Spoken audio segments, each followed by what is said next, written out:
In today's video, I'm going to teach you how to use Kami with Google Classroom to efficiently edit PDFs. If you're an educator or a student looking to streamline your workflow and make the most out of your digital classroom experience, you're in the right place. Let's dive in.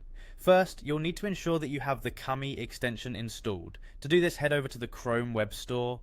Once you're there, use the search bar to find Kami extension. This extension is indispensable for editing PDFs directly within your browser. Click Add to Chrome, and if prompted, confirm that you wish to add this extension. It's a quick and simple process, and once it's done, you'll be set to access Kami's versatile PDF editing tools. Now, with Kami installed, the next step is to sign in. Open the Kami extension and you'll see an option to sign in using your Google account. Click on this option and follow the prompts to log in. This integration with Google makes it incredibly easy to access your files and save any changes directly to your Google Drive without any additional hassle.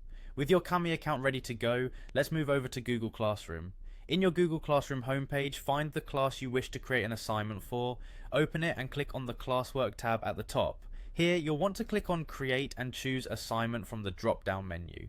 Enter the assignment details as you usually would, but when it comes time to attach your materials, be sure to attach the PDF document you want to edit. This could be a worksheet, reading material, or any document needed for the lesson, accessible from your Google Drive. Once your PDF is attached, you'll notice the Kami icon.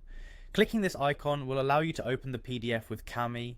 This step is where Kami's magic really shines. You'll be able to highlight text, add comments, insert text boxes, and even draw directly onto the document. It's ideal for annotating text or marking up diagrams to enhance understanding and interaction.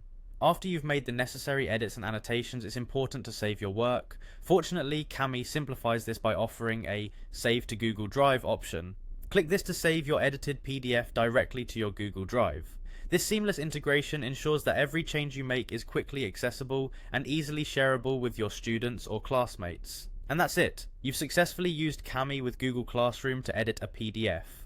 This combination of tools can make a big difference in the efficiency and effectiveness of your online teaching and learning experience. I hope you found this guide helpful and straightforward. Happy editing, and I'll see you in the next video.